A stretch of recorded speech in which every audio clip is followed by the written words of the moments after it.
नमस्कार। आज की कहानी है मुफ्त के मज़दूर, गोनू झा की लिखी हुई।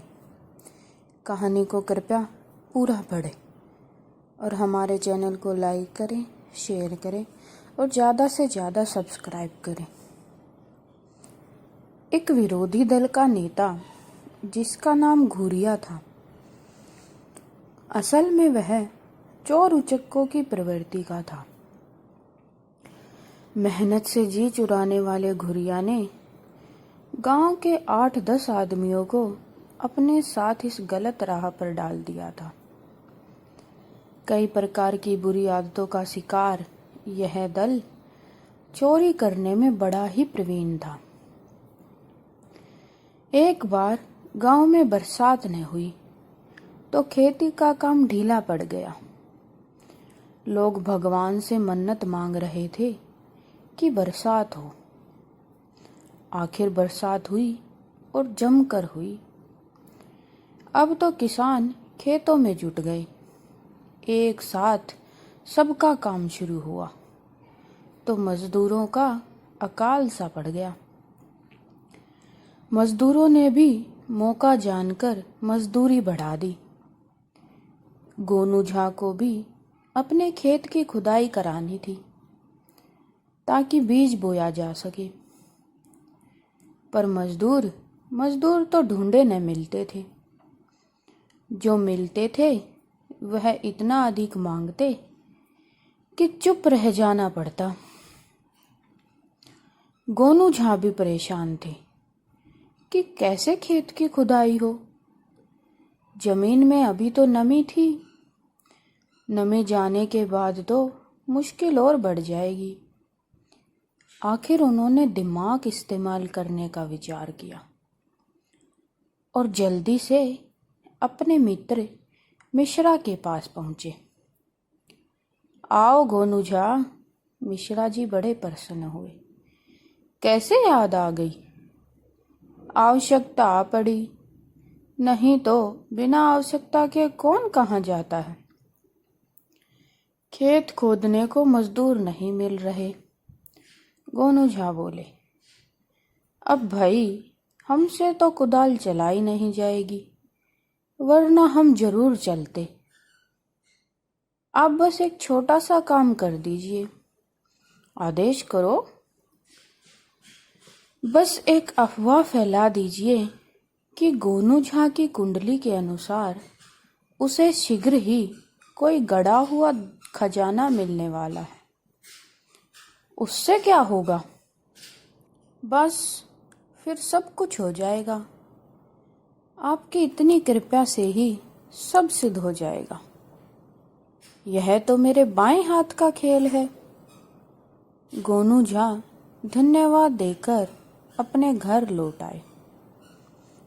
मिश्रा जी ने अपना काम कर दिया। सारे गांव में यह बात फैल गई कि शीघ्र ही गोनू झा को कोई गड़ा हुआ खजाना मिलने वाला है। और उसी रात गोनू झा के घर से कुदाल चलने की आवाज आने लगी।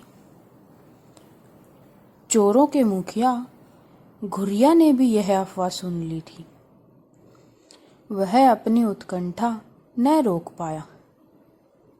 उसने गोनू झा के घर से कुदालों के चलने की आवाज सुनी तो चोरी छिपे जा पहुंचा।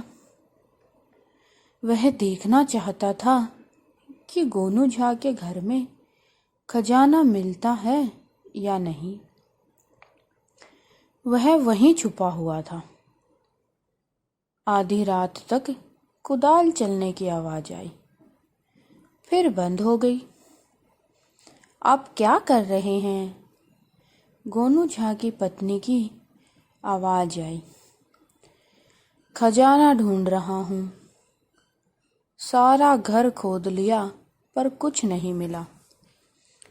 गोनू झा की हांफती हुई आवाज आई। पर मिश्रा जी झूठ नहीं बोलते। खजाना तो अवश्य ही है, पर कहाँ है? घर में तो है नहीं। खेतों में हो सकता है।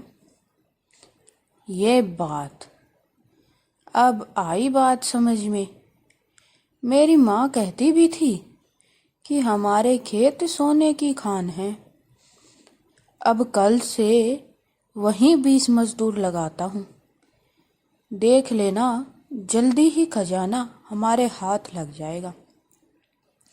तो अब आराम करो, घर तो आपने सारा खोद फेंका।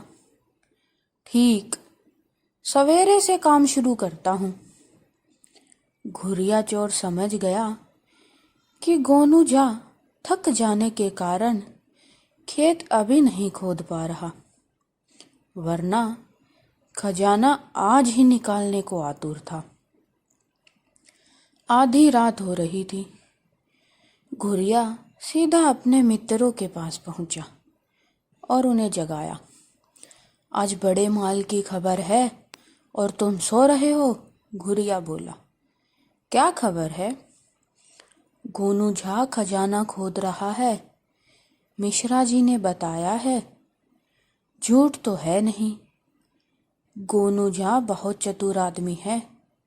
वह आज अपने घर को खोद रहा है। अकारण तो वह घर खोदने वाला नहीं है, यह बात तो है। वह बहुत होशियार आदमी है। उसे घर में तो खजाना नहीं मिला। कल वह खेतों में मजदूर लगाकर खुदाई करेगा।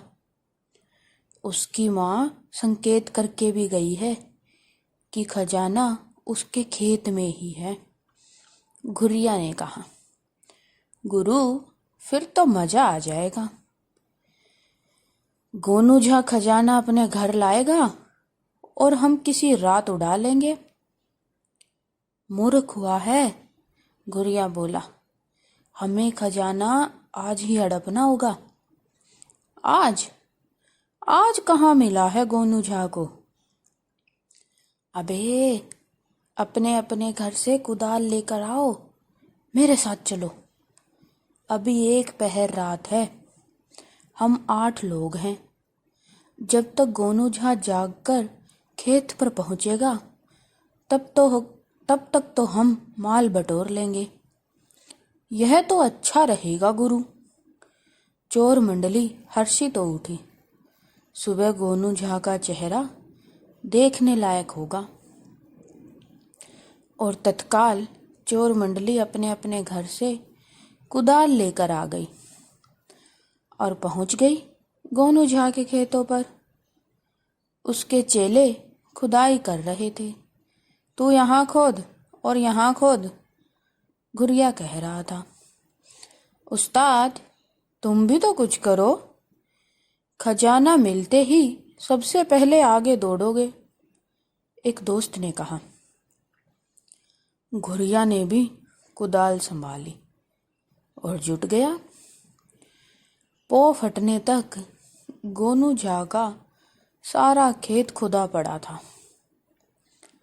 चोर मंडली पस्त होकर मेड़ पर बैठी थी। गुरु, कुछ भी हाथ नहीं लगा। हाँ यार, घुरिया पस्त भाव से बोला। लगता है खजाना गहरा है। गुरु, चलो यहाँ से, कोई आ रहा है। घुरिया ने देखा, गांव की तरफ से कोई आ रहा था। गोनू झा ही होगा, चैन से न सोया होगा। भागो। थके हारे सब भाग लिए। आने वाले गोनू झा ही थे। उन्होंने उन्हें भागते देख लिया था। गोनू झा मुस्कुराए। खेत पर आए तो देखा कि उनकी तरकीब काम कर गई थी। खेत बिजाई के लिए तैयार हो गया था। उन्होंने घर आकर अपनी पत्नी को सारा किस्सा सुनाया तो वह हंस हंसकर लोटपोट हो गई। उसके पति ने मुफ्त के मजदूरों से काम करा लिया था। कहानी सुनने के लिए धन्यवाद। बहुत बहुत नमस्कार। Thank you.